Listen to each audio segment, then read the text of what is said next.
suficiente que justificasse pagar $4 por um copo de café sofisticado.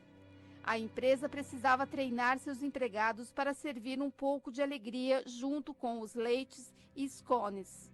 Por isso, logo desde o início, a Starbucks começou a pesquisar como poderia ensinar os funcionários a moderar suas emoções e a aperfeiçoar sua autodisciplina para servir uma dose de ânimo com cada pedido. Se os baristas não forem treinados a deixar de lado seus problemas pessoais, as emoções de alguns funcionários inevitavelmente vão transbordar para o modo como tratam os clientes. No entanto, se o funcionário souber se manter focado e disciplinado, mesmo no fim de um expediente de 8 horas, ele vai proporcionar o nível mais elevado de serviço fast food que os clientes da Starbucks esperam. A empresa gastou milhões de dólares desenvolvendo programas para treinar a autodisciplina dos empregados. Executivos escreveram livros didáticos que, na prática, servem como guias para transformar a força de vontade num hábito na vida dos trabalhadores. Esses programas são, em parte, o motivo pelo qual a Starbucks, antigamente uma empresa letárgica de Seattle, cresceu até virar um colosso com mais de 17 mil lojas e um faturamento superior a 10 bilhões de dólares por ano. Então, como a Starbucks faz isso? Como eles pegam pessoas como Travis, um filho de viciados que largou o ensino médio e não conseguia reunir autocontrole suficiente para manter um emprego no McDonald's, e lhes ensinam a supervisionar dezenas de empregados e dezenas de milhares de dólares de faturamento mensal? O que exatamente Travis aprendeu? 2.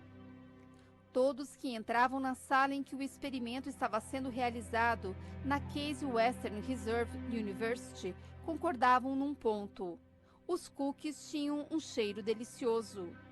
Tinham acabado de sair do forno e estavam empilhados numa tigela, cheios de pedacinhos de chocolate. Na mesa ao lado dos cookies havia uma tigela de rabanetes. Durante um dia inteiro, estudantes famintos entraram, sentaram-se em frente às duas tigelas e submeteram-se, sem saber, a um teste de força de vontade que revolucionaria nossa compreensão de como a autodisciplina funciona. Na época, havia relativamente pouca investigação acadêmica sobre a força de vontade. Os psicólogos consideravam esses tipos de tema como aspectos de algo que chamavam de, abre aspas, autorregulação, fecha aspas, porém não era um campo que despertasse grande curiosidade. Havia um único experimento famoso, realizado nos anos 1960, em que cientistas de Stanford tinham testado a força de vontade de um grupo de crianças de 4 anos. Os pesquisadores levaram as crianças para dentro de uma sala e lhes mostraram uma série de guloseimas, incluindo marshmallows. Fizeram uma oferta para elas. Podiam comer um marshmallow imediatamente ou, se esperassem alguns minutos, podiam comer 2 marshmallows. Então o pesquisador saía da sala. Algumas crianças cediam à tentação e comiam o marshmallow assim que o adulto ia embora. Cerca de 30% delas conseguiram ignorar seus impulsos e duplicar a recompensa quando o pesquisador voltou 15 minutos depois. Os cientistas, que estavam observando tudo por trás de um espelho falso, registraram cuidadosamente quais crianças tinham autocontrole suficiente para ganhar o segundo marshmallow. Anos depois, localizaram muitos dos participantes do estudo. A essa altura, eles já estavam no ensino médio. Os pesquisadores perguntaram sobre suas notas e pontuações no SAT, sobre sua capacidade de manter amizades e de, abre aspas, lidar com problemas importantes, fecha aspas. Nota de rodapé. SAT, nos Estados Unidos, Teste Geral de Aptidão para o Ensino Superior. Abre parênteses, nota do tradutor, fecha parênteses, fim da nota. Descobriram que as crianças de 4 anos que conseguiam adiar a recompensa por mais tempo acabavam tirando as melhores notas e resultados no SAT, que eram 210 pontos mais altos, em média, do que todas as outras. Eram mais populares e usavam menos drogas. Tudo indicava que, se você soubesse evitar a tentação de comer um marshmallow quando estava na pré-escola, também saberia como chegar à aula pontualmente e terminar a lição de casa quando ficasse mais velho, e ainda como fazer amigos e resistir à pressão dos colegas. Era como se as crianças que ignoravam os marshmallows tivessem capacidades autorregulatórias que lhes proporcionassem uma vantagem ao longo de toda a vida. Cientistas começaram a realizar experimentos semelhantes, tentando descobrir modos de ajudar as crianças a aumentar suas capacidades autorregulatórias. Descobriram que lhes ensinar truques simples, como distrair-se fazendo um desenho ou imaginando uma moldura em volta do marshmallow para que parecesse mais uma foto e menos uma tentação real, ajudava-lhes a aprender o autocontrole. Já nos anos 1980, surgiu uma teoria que se tornou aceita de um modo geral. A força de vontade é uma habilidade que se pode aprender, algo que pode ser ensinado, assim como as crianças aprendem matemática e a dizer, abre aspas, obrigado, fecha aspas.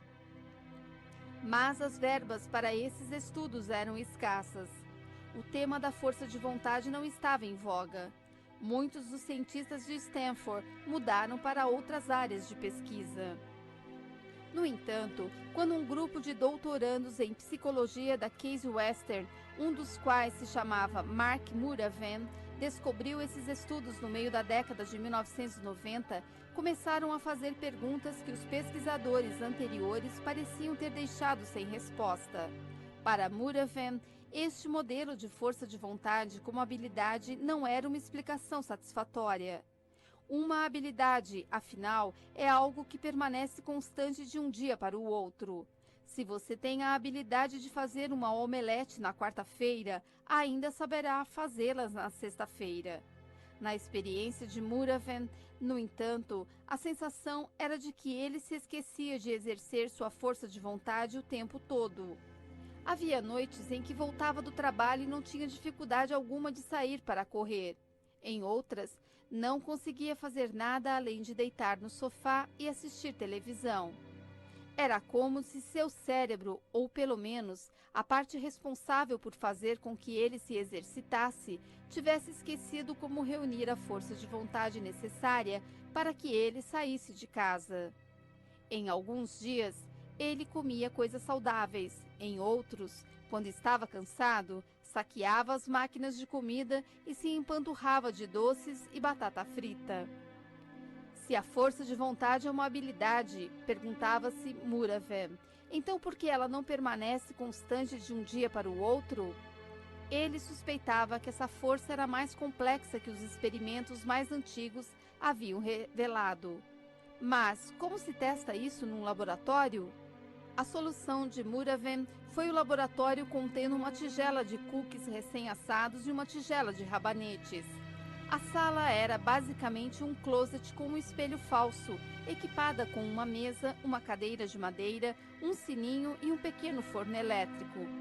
67 graduandos foram recrutados e instruídos a pular uma refeição. Um por um, os participantes sentaram-se diante das duas tigelas. Abre aspas. O objetivo deste experimento é testar percepções de gosto, fecha aspas, dizia uma pesquisadora para cada estudante, o que não era verdade. O objetivo era obrigar os estudantes, mas apenas alguns estudantes, a exercer sua força de vontade. Para isso, metade dos graduandos recebeu a instrução de comer os cookies e ignorar os rabanetes. A outra metade foi instruída a comer os rabanetes e ignorar os cookies. A teoria de Muravan era que ignorar cookies é difícil, exige força de vontade. Ignorar rabanetes, por outro lado, não exige praticamente nenhum esforço. Abre aspas. Lembre, fecha aspas, dizia a pesquisadora. Abre aspas. Coma só a comida que foi designada a você. Fecha aspas. Então, saia da sala. Assim que os estudantes se viam sozinhos, começavam a comer. Os comedores de cookies estavam no paraíso. Os de rabanete sofriam uma agonia. Estavam penando muito, forçando-se a ignorar os cookies quentinhos. Através do espelho falso, os pesquisadores observaram um dos comedores de rabanete pegar um cookie, cheirá-lo com um misto de desejo e tristeza, depois colocá-lo de volta na tigela. Outro pegou alguns cookies, devolveu e depois lambeu dos dedos o chocolate derretido. Após 5 minutos, a pesquisadora entrava de novo na sala. Segundo a estimativa de Muraven, a força de vontade dos comedores de rabanete tinha sido intensamente posta à prova pela instrução de comer o legume amargo e ignorar a guloseima.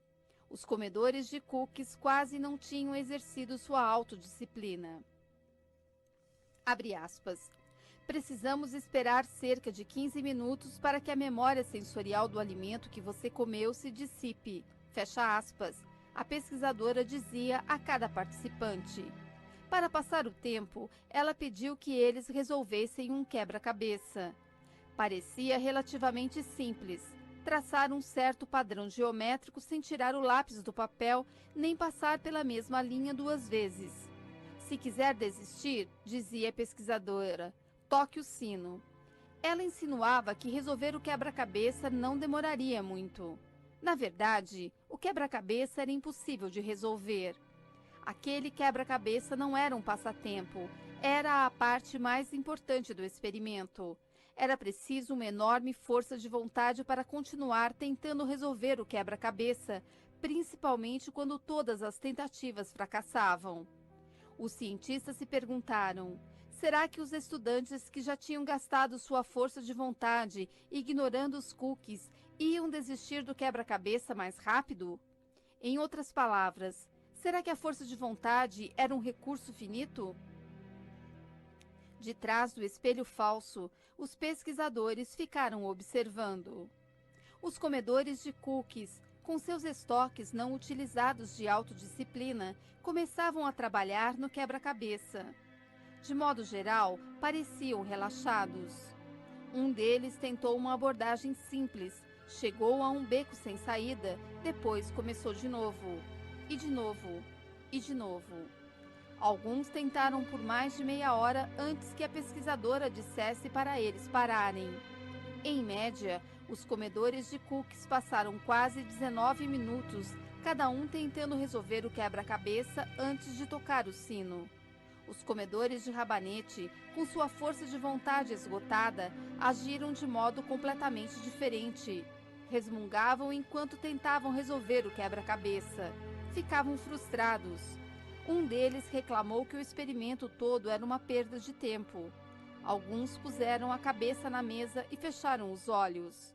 Houve um que foi ríspido com a pesquisadora quando ela voltou. Em média, os comedores de rabanete se esforçaram durante apenas cerca de 8 minutos, 60% menos tempo do que os comedores de cookies antes de desistir. Quando a pesquisadora perguntou depois como eles se sentiam, um dos comedores de rabanete disse que estava, abre aspas, cansado dessa experiência imbecil, fecha aspas. Abre aspas, fazendo as pessoas usarem parte de sua força de vontade para ignorar os cookies. Nós as tínhamos colocado num estado em que estavam dispostas a desistir muito mais rápido, fecha aspas. Muraven me disse, abre aspas, já houve mais de 200 estudos sobre essa ideia desde então, e todos concluíram a mesma coisa. Força de vontade não é só uma habilidade, é um músculo, como os músculos dos seus braços ou pernas, e ela fica cansada quando faz mais esforço, por isso sobra menos força para outras coisas. Fecha aspas. Os pesquisadores se basearam nessa descoberta para explicar todo tipo de fenômeno. Alguns sugeriram que isso ajuda a esclarecer por que pessoas bem-sucedidas em outros âmbitos sucumbem a casos extraconjugais, abre parênteses, que têm mais chances de começar tarde da noite, após um longo dia exercendo a força de vontade no trabalho, fecha parênteses, ou porque bons médicos cometem erros primários, abre parênteses, o que ocorre com maior frequência depois que um médico terminou uma tarefa longa e complicada que exige concentração intensa, fecha parênteses. Abre aspas. Se você quer fazer alguma coisa que exige força de vontade, como sair para correr depois do trabalho, precisa preservar seu músculo da força de vontade durante o dia. Fecha aspas. Muraven me disse, abre aspas, se você gastá-lo cedo demais em tarefas entediantes, como escrever e-mails ou preencher formulários de despesas complicados e chatos, toda a força terá se dissipado quando você chegar em casa. Fecha aspas. Mas até onde se estende essa analogia? Será que exercitar os músculos da força de vontade os torna mais fortes, do mesmo modo como usar halteres fortalece os bíceps? Em 2006, dois pesquisadores australianos, Megan Walton e Ken Cheng, tentaram responder essa pergunta criando um programa de exercícios de força de vontade. Eles inscreveram 24 pessoas com idades entre 18 e 50 anos num programa de exercícios físicos e, ao longo de 2 meses, submeteram-nas a um número cada vez maior de séries de levantamento de pesos, de treinamento de resistência e de atividades aeróbicas. Semana após semana, as pessoas se forçavam a se exercitar com mais frequência, usando cada vez mais força de vontade sempre que iam à academia. Depois de 2 meses, os pesquisadores esquadrinharam o resto da vida dos participantes para ver se o aumento da força de vontade na academia resultava numa maior força de vontade em casa. Antes de o experimento começar, a maioria dos sujeitos era de sedentários assumidos. Agora, eles estavam em melhor forma física, é claro, mas também estavam mais saudáveis em outras partes de suas vidas. Quanto mais tempo passavam na academia, menos cigarros fumavam e menos álcool. Cafeína e comida gordurosa consumiam. Estavam dedicando mais horas à lição de casa e menos à televisão. Estavam menos deprimidos. Talvez Oaten e Cheng se perguntaram, esses resultados não tivessem nada a ver com a força de vontade. E se o exercício apenas deixar as pessoas mais felizes e com menos fome de fast food? Então projetaram outro experimento. Desta vez, inscreveram 29 pessoas num programa de gerenciamento de dinheiro de 4 meses. Definiram metas de poupança e pediram aos participantes que se privassem de luxos, tais como comer em restaurantes ou ir ao cinema. Pediu-se aos participantes que mantivessem registros detalhados de tudo o que compravam, o que foi maçante no começo, mas, por fim, as pessoas desenvolveram a autodisciplina necessária para anotar cada compra. As finanças dos participantes melhoraram conforme eles avançavam no programa. E o mais surpreendente, eles também fumaram menos cigarros e beberam menos álcool e cafeína. Em média, 2 xícaras de café a menos, 2 cervejas a menos e, entre os fumantes, 15 cigarros a menos por dia. Comeram menos comida industrializada e ficaram mais produtivos no trabalho e na escola. Era como o estudo dos exercícios físicos. Conforme as pessoas fortaleciam seus músculos da força de vontade numa parte de sua vida, na academia ou num programa de gerenciamento de dinheiro, essa força transbordava para o que eles comiam ou para seu empenho no trabalho. Uma vez que a força de vontade se tornava mais poderosa, ela afetava tudo. Oaten e Cheng fizeram mais um experimento. Inscreveram 45 estudantes num programa de melhoria acadêmica focado em criar hábitos de estudo. Previsivelmente, a capacidade de aprendizagem dos participantes melhorou. E os estudantes também fumaram menos, beberam menos, assistiram menos televisão, se exercitaram mais e se alimentaram de forma mais saudável, embora todas essas coisas jamais tivessem sido mencionadas no programa acadêmico. Novamente, conforme seus músculos da força de vontade se desenvolveram, os bons hábitos pareceram transbordar para outras partes. Abre aspas. Quando você aprende a se forçar a ir à academia, a começar sua lição de casa ou a comer uma salada em vez de um hambúrguer, parte do que está acontecendo é que você está mudando o modo como pensa. Fecha aspas, disse Todd Heatherton, um pesquisador de Dartmouth que trabalhou em estudos sobre a força de vontade. Abre aspas. As pessoas aprenderam a controlar melhor seus impulsos. Aprendem a se distrair das tentações. E uma vez que você entrou nesse sulco criado pela força de vontade, seu cérebro tem prática em ajudar você a se concentrar num objetivo. Fecha aspas. Há agora centenas de pesquisadores em quase todas as principais universidades estudando a força de vontade. Escolas públicas e independentes da Filadélfia, Seattle, Nova York e de outras cidades começaram a incorporar aulas de desenvolvimento da força de vontade aos seus currículos. No KIPP, ou, abre aspas, Knowledge is Power Program, fecha aspas, abre colchetes, Programa Conhecimento é Poder, fecha colchetes, um grupo de escolas independentes que atende a estudantes de baixa renda em todo o país. Ensinar autocontrole é parte da filosofia das escolas. Abre parênteses.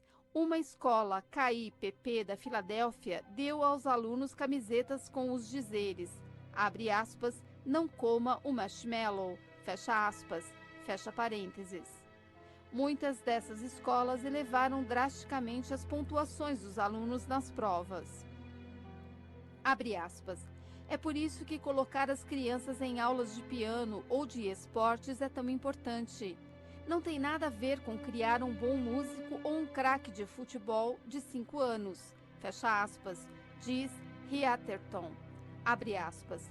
Quando você aprende a se obrigar a praticar durante 1 hora ou correr 15 voltas, começa a construir força de autocontrole. Um menino de 5 anos capaz de seguir a bola durante 10 minutos se torna um aluno de 6ª série que pode começar a lição de casa na hora certa. Fecha aspas.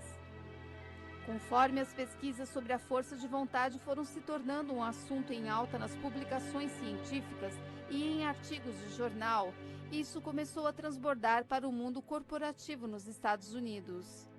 Empresas como a Starbucks e a Gap ou Walmart, restaurantes ou quaisquer outros negócios que dependam de funcionários recém-contratados, enfrentam todos um problema em comum.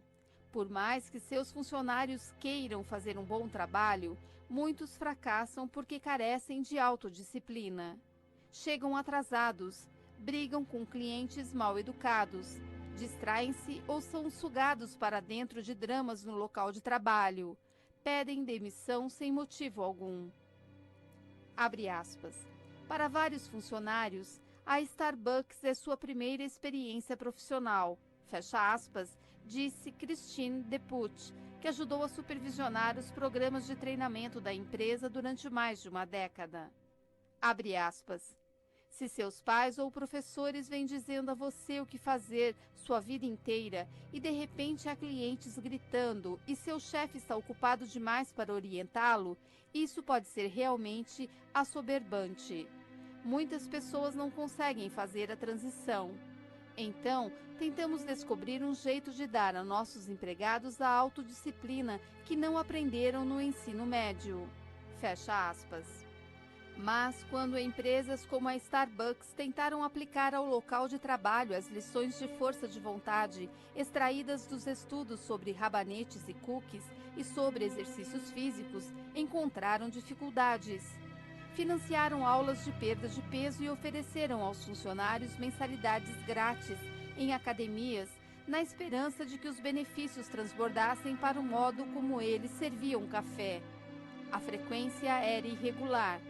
Os funcionários reclamavam que era difícil ficar sentado assistindo a uma aula ou ir à academia depois de um dia inteiro de trabalho.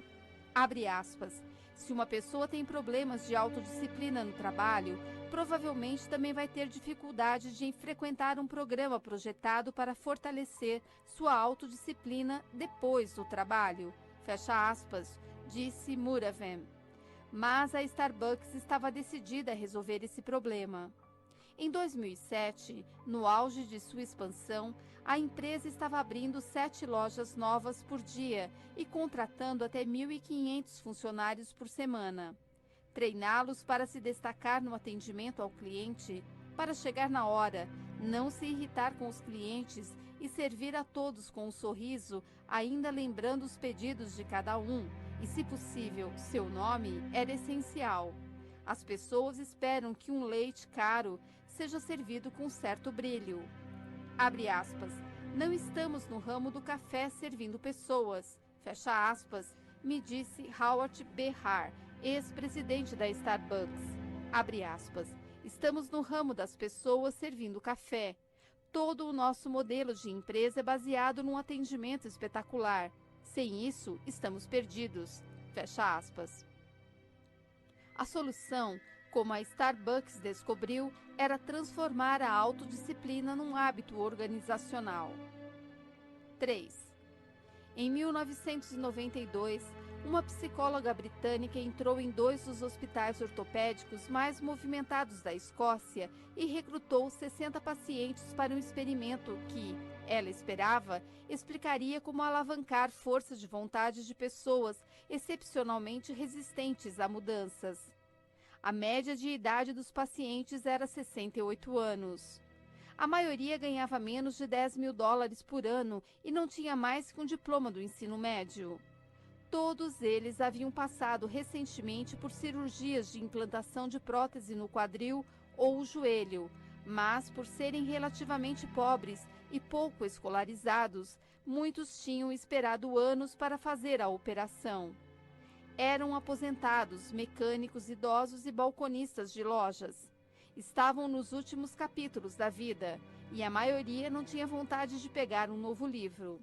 Recuperar-se de uma cirurgia no quadril ou no joelho é algo incrivelmente penoso. A operação envolve cortar músculos das articulações e serrar ossos.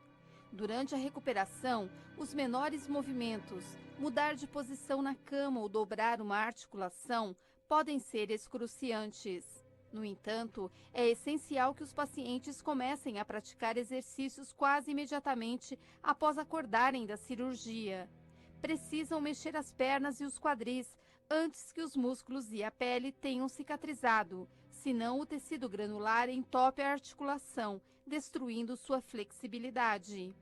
Além disso, se os pacientes não começam a se exercitar, correm o risco de ter coágulos sanguíneos. Mas a agonia é tão extrema que é comum as pessoas faltarem às sessões de reabilitação. Os pacientes, principalmente os idosos, muitas vezes se recusam a obedecer às ordens do médico. Os participantes do estudo escocês eram os tipos de pessoas com mais chances de fracassar na reabilitação. A cientista que realizou o experimento queria ver se era possível ajudá-los a tomar as rédeas de sua força de vontade. Após cada cirurgia, ela dava ao paciente um folheto que detalhava seu cronograma de reabilitação, e no verso havia 13 páginas adicionais, uma para cada semana, com espaços em branco e instruções. Abre aspas. Minhas metas para esta semana são: escreva exatamente o que você vai fazer. Por exemplo, se você vai sair para caminhar essa semana, anote onde e quando vai caminhar. Fecha aspas. Ela pediu aos pacientes que preenchessem cada uma dessas páginas com planos específicos. Então, comparou a recuperação dos que escreveram metas com a de outro grupo de pacientes que tinham recebido os mesmos folhetos, mas não escreveram nada. Parece absurdo pensar que o ato de dar às pessoas alguns pedaços de papel em branco pode fazer uma diferença na rapidez com que elas se recuperam de uma cirurgia. Mas, quando a pesquisadora visitou os pacientes 3 meses depois, descobriu uma diferença marcante entre os 2 grupos. Os pacientes que tinham escrito planos em seus folhetos haviam começado a andar quase 2 vezes mais rápido do que os que não tinham. Eles começaram a sentar e levantar da cadeira sem ajuda, quase 3 vezes mais rápido. Estavam calçando sapatos, lavando roupa e preparando refeições mais depressa que os pacientes que não tinham anotado previamente suas metas. A psicóloga queria entender por quê. Ela examinou os folhetos e descobriu que a maior parte das páginas em branco tinha sido preenchida com planos específicos e detalhados sobre os aspectos mais mundanos da recuperação.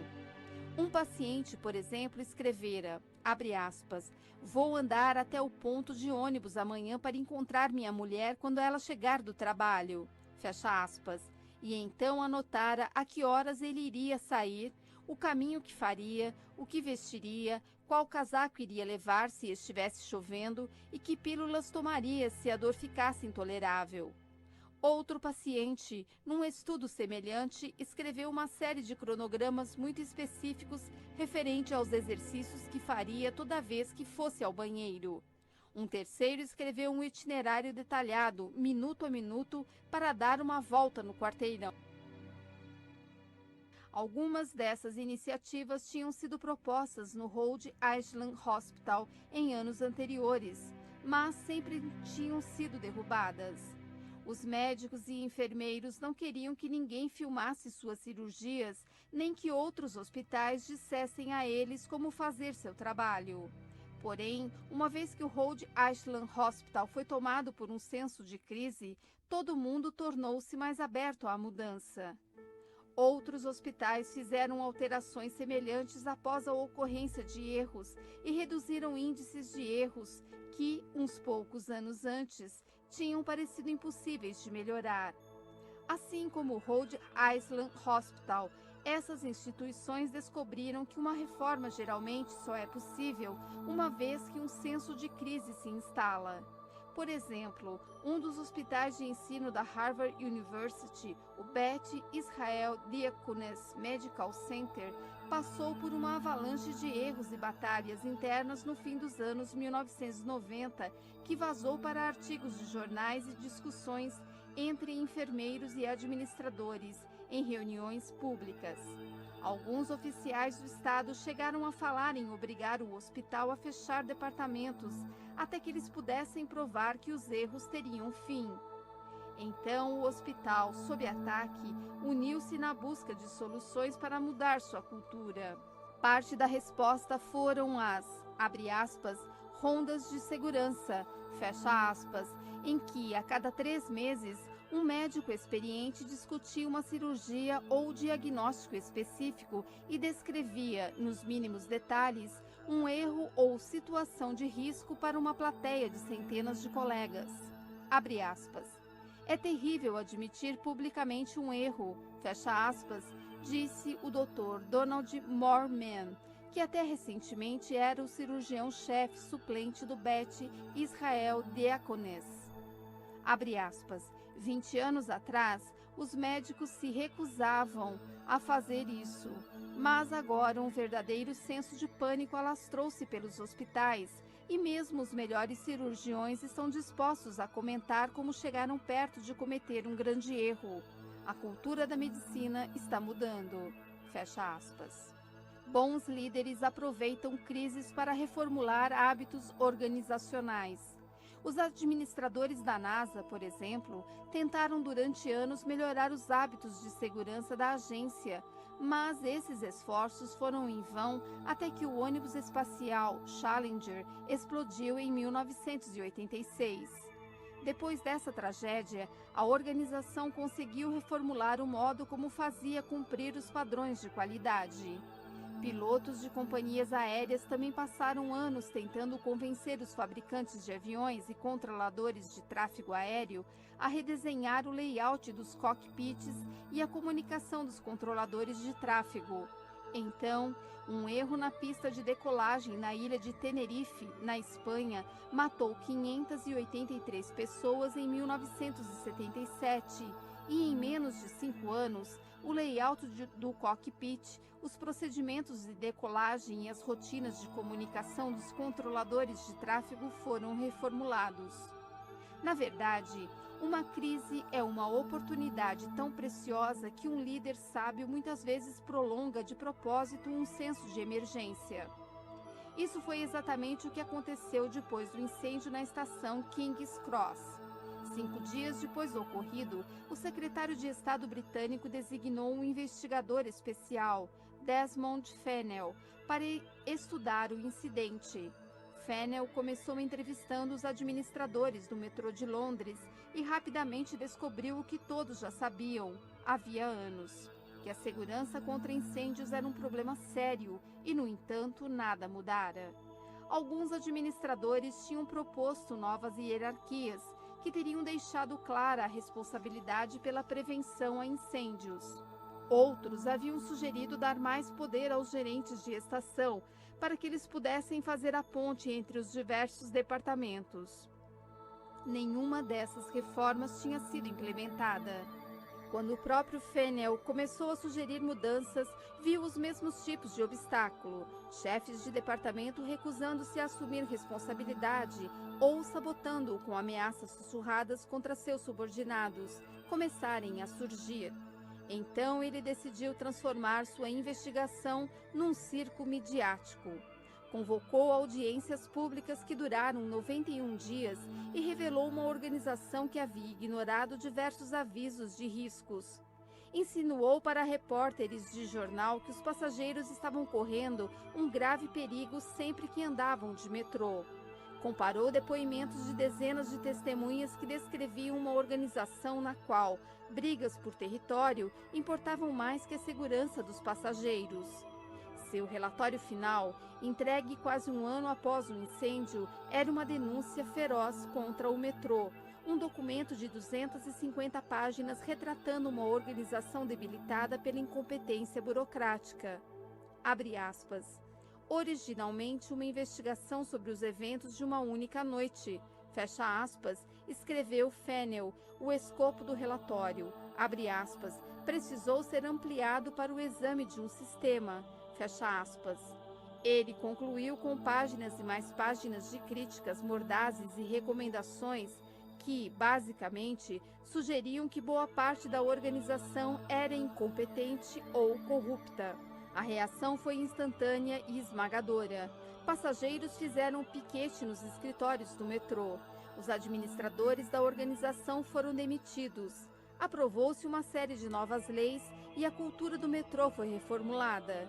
Hoje, cada estação tem um gerente cuja responsabilidade primária é a segurança dos passageiros e cada funcionário tem a obrigação de informar mesmo o menor indício de risco. Todos os trens ainda passam na hora, mas os hábitos e as tréguas do metrô ajustaram-se apenas o suficiente para deixar claro quem é o responsável, em última instância, pela prevenção a incêndios, e todos têm autonomia para agir, por mais que possam estar invadindo o território alheio. Os mesmos tipos de alterações são possíveis em qualquer empresa na qual os hábitos institucionais, por ignorância ou negligência, tenham criado tréguas nocivas. Uma empresa com hábitos disfuncionais não pode mudar de um dia para o outro simplesmente porque um líder manda. Em vez disso, os executivos sábios procuram momentos de crise ou criam a percepção de uma crise e cultivam a sensação de que algo precisa mudar, até que todos finalmente estejam prontos para reformular os padrões com os quais convivem todos os dias. Abre aspas. Nunca se deve desperdiçar uma crise séria, fecha aspas, disse Rahm Emanuel em uma conferência de executivos-chefes na sequência do colapso financeiro global de 2008, logo após ter sido designado como chefe de gabinete do presidente Obama. Abre aspas. Esta crise oferece a oportunidade de fazermos coisas que não era possível fazer antes, fecha aspas. Logo em seguida, a administração Obama convenceu um Congresso antes relutante a aprovar seu plano de incentivo de 787 bilhões de dólares. O Congresso também sancionou a Lei de Reforma do Sistema de Saúde, reformulou as leis de proteção ao consumidor e aprovou dezenas de outros estatutos, desde expandir a cobertura de saúde infantil até proporcionar às mulheres novas oportunidades de processar empregadores por discriminação salarial. Foi uma das maiores reformas políticas desde a Great Society e o New Deal, e isso aconteceu porque, no rastro deixado por uma catástrofe financeira, os legisladores enxergaram oportunidades. Algo semelhante aconteceu no Rhode Island Hospital após a morte do homem de 86 anos e os outros erros cirúrgicos. Desde que os novos procedimentos de segurança do hospital foram totalmente implementados em 2009, nunca mais fizeram uma cirurgia no lugar errado. O hospital recentemente ganhou um Beacon Award, o mais prestigiado prêmio de enfermagem de tratamento intensivo e menções honrosas do Colégio Americano de Cirurgiões pela qualidade do tratamento contra o câncer. O mais importante, dizem os enfermeiros e médicos que trabalham lá, é que o Rhode Island Hospital parece um lugar totalmente diferente. Em 2010, uma jovem enfermeira chamada Alison Ward entrou numa sala de operação para dar assistência numa cirurgia de rotina. Ela tinha começado a trabalhar na sala de operação fazia um ano. Era a pessoa mais nova e menos experiente do recinto. Antes de a cirurgia começar, toda a equipe cirúrgica reuniu-se em volta do paciente desacordado para fazer um intervalo. O cirurgião foi lendo uma checklist pregada na parede que detalhava cada passo da operação. Abre aspas, ok. Último passo, fecha aspas, ele disse antes de pegar o bisturi. Abre aspas. Alguém tem alguma dúvida antes de começarmos? Fecha aspas. O médico já realizara centenas de cirurgias como aquela. Tinha uma sala cheia de diplomas e prêmios. Abre aspas. Doutor, fecha aspas, disse Ward com seus 27 anos. Abre aspas. Quero lembrar a todos que temos que fazer uma pausa entre o primeiro e o segundo procedimento. Você não mencionou isso e eu só queria garantir que lembrássemos. Fecha aspas. Era o tipo de comentário que, uns poucos anos antes, talvez tivesse lhe valido uma reprimenda ou acabado com a carreira dela. Abre aspas. Obrigado por acrescentar isso, fecha aspas, disse o cirurgião. Abre aspas. Vou lembrar de mencionar isso da próxima vez. Certo, ele disse. Vamos começar. Fecha aspas. Abre aspas. Sei que esse hospital passou por períodos difíceis, fecha aspas. Ward me disse depois, abre aspas, mas agora é um lugar realmente cooperativo. Nosso treinamento, todos os modelos de comportamento, a cultura inteira do hospital é focada no trabalho em equipe. Sinto que posso falar qualquer coisa. É um lugar excelente de se trabalhar. Fecha. Faixa 17. 7. Como a Target sabe o que você quer antes que você saiba. Quando as empresas preveem, abre parênteses, e manipulam, fecha parênteses, hábitos. 1. Andrew Paul acabara de começar a trabalhar como analista de dados para a Target, quando alguns colegas do departamento de marketing pararam ao lado de sua mesa e fizeram o tipo de pergunta que Paul nascera para responder. Abre aspas. Seus computadores conseguem descobrir quais clientes estão grávidas, mesmo se elas não quiserem que a gente saiba? Fecha aspas. Paul era estatístico. Sua vida inteira girava em torno de usar dados para entender pessoas. Ele crescera numa pequena cidade de Dakota do Norte e, enquanto os amigos estavam frequentando a 4H ou montando foguetes de brinquedo, Paul estava brincando com computadores.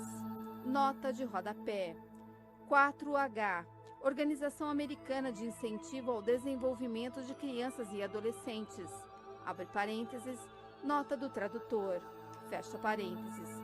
Fim da nota. Depois da faculdade, tirou um diploma em estatística e depois outro em economia, e enquanto a maioria de seus colegas do curso de economia da Universidade do Missouri rumavam para empresas de seguros ou órgãos burocráticos do governo, Paul seguiu um caminho diferente. Ficar obcecado pelos modos como os economistas estavam usando a análise de padrões para explicar o comportamento humano. O próprio Paul, na verdade, tentara a sorte em alguns experimentos informais. Uma vez deu uma festa e entrevistou todo mundo perguntando quais eram suas piadas favoritas. Então tentou criar um modelo matemático da piada perfeita. Fez um cálculo aproximado da quantidade exata de cerveja que precisava beber para ganhar confiança para falar com mulheres em festas, mas não tanta a ponto de ele fazer papel de idiota. Abre parênteses, esse estudo, em especial, pareceu nunca dar certo. Fecha parênteses. Mas ele sabia que aqueles experimentos eram brincadeira de criança, comparados com o modo como as corporações americanas estavam usando dados para investigar a vida das pessoas. Paul queria participar daquilo. Então, quando se formou e ficou sabendo que a Hallmark, a empresa de cartões comemorativos, estava contratando estatísticos em Kansas City, se candidatou e em breve estava passando os dias esmiuçando dados de vendas para descobrir se imagens de pandas ou de elefantes vendiam mais cartões de aniversário e se, abre aspas, o que acontece na casa da vovó não sai da casa da vovó, fecha aspas, é mais engraçado em tinta vermelha ou azul. Era o paraíso. 6 anos depois, em 2002, quando Paul ficou sabendo que a Target estava procurando analistas de números, ele deu o salto. Sabia que a Target era uma outra ordem de magnitude em termos de coleta de dados. A cada ano, milhões de consumidores entravam nas 1.147 lojas da Target e forneciam terabytes de informações sobre si mesmos.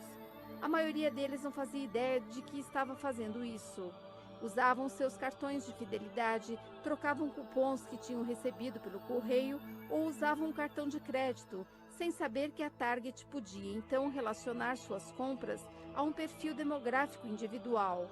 Para um estatístico, esses dados eram uma janela mágica para espiar a preferência dos consumidores. A Target vendia de tudo, desde alimentos até roupas, eletroeletrônicos e móveis para jardim, e rastreando de perto os hábitos de compras das pessoas, os analistas da empresa eram capazes de prever o que estava acontecendo dentro de suas casas. Alguém está comprando toalhas, lençóis, talheres, panelas e comida congelada? Essa pessoa provavelmente acaba de comprar uma casa nova ou está se divorciando. Um carrinho cheio de repelente, roupa de baixo infantil, uma lanterna, muitas pilhas, a revista Real Simple e uma garrafa de Chardonnay? O acampamento de verão está chegando e a mamãe mal pode esperar. Trabalhar na Target ofereceu a Paul uma chance de estudar a mais complexa das criaturas, o consumidor americano, em seu habitat natural. Seu trabalho era construir modelos matemáticos capazes de peneirar os dados e descobrir quais casas continham crianças e quais eram de solteirões convictos, quais consumidores gostavam da vida ao ar livre e quem estava mais interessado em sorvete e romances água com açúcar. A função de Paul era tornar-se um leitor de mentes matemático, decifrando os hábitos dos consumidores para convencê-los a gastar mais. Então, certa tarde, alguns dos colegas de Paul do departamento de marketing pararam ao lado de sua mesa. Disseram que estavam tentando descobrir quais clientes da Target estavam grávidas, com base em seus padrões de compras. Afinal, mulheres grávidas e novos pais são o santo graal dos varejistas. Praticamente não existe um grupo mais rentável, mais faminto por produtos e indiferente aos preços. Não são apenas fraldas e lencinhos umedecidos. Pessoas com crianças pequenas ficam tão cansadas que compram tudo aquilo de que precisam: suco e papel higiênico, meias e revistas, onde quer que comprem mamadeiras e papinha. Além disso, se um novo pai ou mãe começa a fazer compras na Target, vai continuar comprando ali durante anos. Ou seja, descobrir quais clientes estavam grávidas poderia render milhões de dólares para a Target. Paul ficou intrigado. Quer melhor desafio para um adivinho estatístico do que penetrar não só nas mentes dos consumidores, mas também em seus quartos? Até o fim do projeto, Paul aprenderia algumas lições importantes sobre os perigos de espionar os hábitos mais íntimos das pessoas. Ele descobriria, por exemplo, que esconder aquilo que se sabe às vezes é tão importante quanto sabê-lo, e que não é toda mulher que se empolga com a ideia de haver um programa de computadores esmiuçando seus planos reprodutivos. Pelo jeito, nem todo mundo acha que usar a matemática para ler as mentes dos outros é uma coisa legal.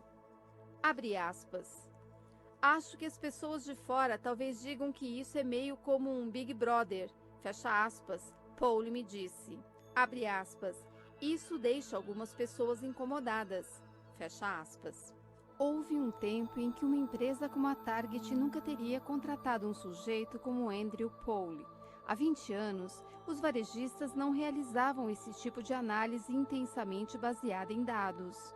Em vez disso, a Target, assim como os supermercados, shopping centers, vendedores de cartões comemorativos, lojas de roupas e outras empresas, tentava espiar dentro da cabeça dos clientes à maneira antiga, contratando psicólogos que forneciam táticas vagamente científicas que eles alegavam fazer os consumidores gastarem mais. Alguns desses métodos ainda são usados hoje em dia. Se você entrar num Walmart, Home Depot ou no shopping center perto da sua casa e prestar atenção, vai ver truques de revendedores que existem há décadas, todos projetados para explorar seu subconsciente de consumidor. Pense, por exemplo, em como você compra comida. É provável que as primeiras coisas que você vê quando entra no mercado são as frutas e os legumes dispostos em pilhas fartas, atraentes. Pensando bem, colocar produtos frescos na frente de uma loja não faz muito sentido, pois frutas e legumes se danificam facilmente no fundo de um carrinho de compras. Logicamente, deveriam ficar situados perto dos caixas para serem comprados por último. Mas, como os marqueteiros e psicólogos descobriram muito tempo atrás, se começarmos nossas compras enchendo o carrinho de alimentos saudáveis, somos muito mais suscetíveis a comprar Doritos, Oreos e pizza congelada quando nos depararmos com eles mais adiante. A sensação subconsciente de virtude que vem de comprar abóbora primeiro torna mais fácil colocar um pote de sorvete no carrinho depois. Ou pense no modo como a maioria de nós vira à direita após entrar numa loja. Abre parênteses. Você sabia que vira à direita? É quase certeza que sim.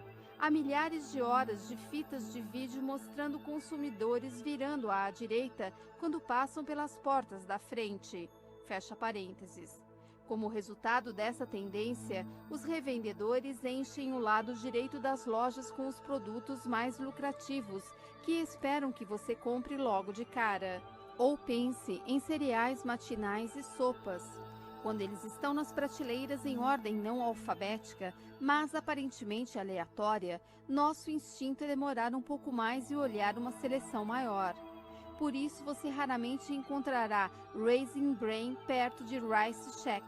Em vez disso, vai ter que procurar o cereal que quer na prateleira e talvez fique tentado a pegar uma caixa a mais de outra marca.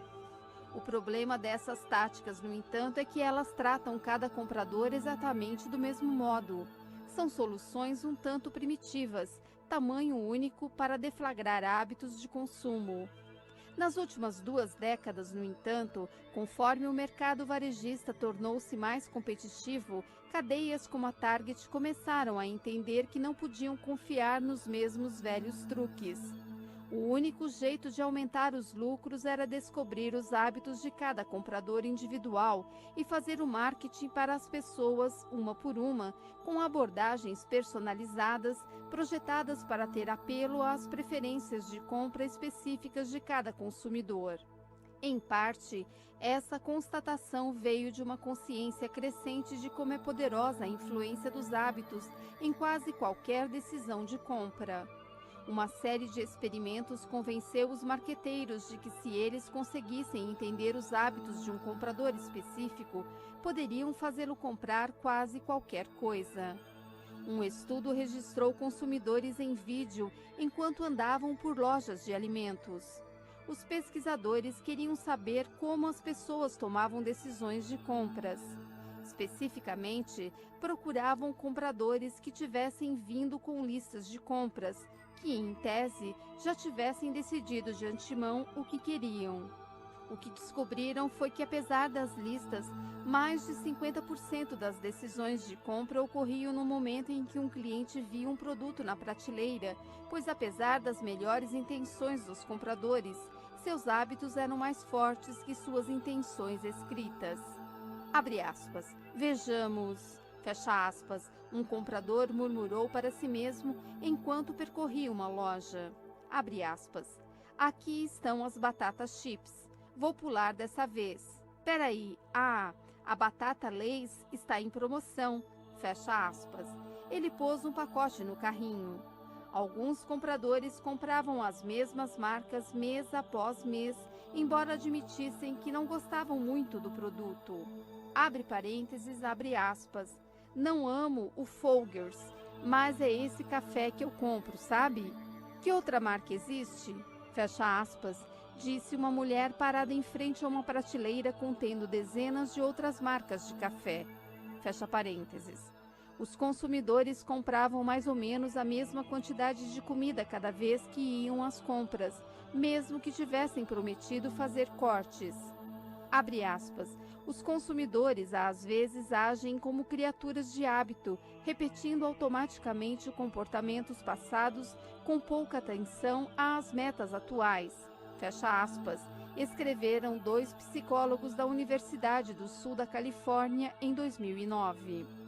O aspecto surpreendente desses estudos, no entanto, era que, embora todos confiassem em hábitos para orientar suas compras, os hábitos de cada pessoa eram diferentes. O sujeito que gostava de batata chips comprava um pacote toda vez, mas a mulher que comprava Folgers nunca ia ao corredor dos salgadinhos. Havia pessoas que compravam leite sempre que iam às compras, mesmo que já tivessem o bastante em casa. E havia pessoas que sempre compravam sobremesas quando diziam que estavam tentando perder peso. Mas os compradores de leite e os viciados em sobremesa geralmente não eram os mesmos. Os hábitos eram únicos para cada pessoa. A Target queria tirar vantagem desses traços individuais, mas quando milhões de pessoas passam pelas suas portas todo dia, como manter controle de preferências e padrões de compras? Você coleta dados, quantidades enormes, quase inconcebíveis de dados. Há pouco mais de uma década, a Target começou a construir um vasto armazém de dados que atribuía a cada comprador um código de identificação, conhecido internamente como, abre aspas, número do visitante, fecha aspas, que mantém um registro de como cada pessoa comprava. Quando um cliente usava um cartão de crédito emitido pela Target, entregava uma etiqueta de fidelidade no caixa, trocava um cupom recebido em casa pelo correio, preenchia uma pesquisa, devolvia um produto para reembolso, telefonava para o atendimento ao cliente, abria um e-mail da Target, visitava a target.com ou comprava qualquer coisa online e os computadores da empresa. Um registro de cada compra era ligado ao número do visitante desse comprador, junto com informações sobre todas as outras coisas que ele já tinha comprado até hoje.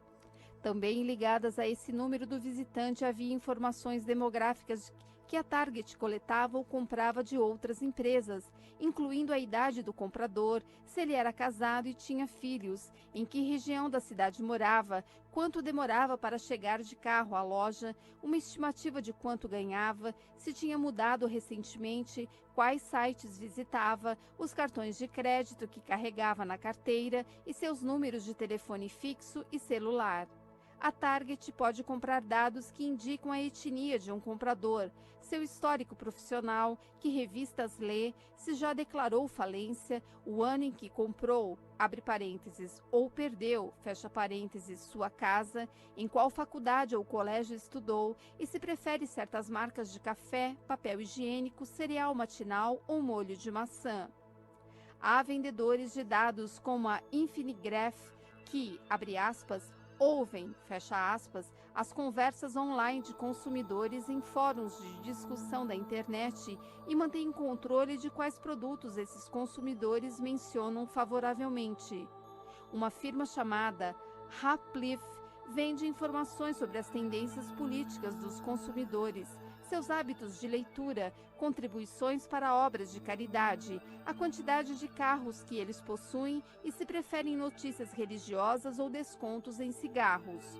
Outras empresas analisam fotos que os consumidores postam online, catalogando se são obesos ou muito magros, altos ou baixos, cabeludos ou carecas e que tipos de produtos talvez queiram comprar devido a isso. Abre parênteses.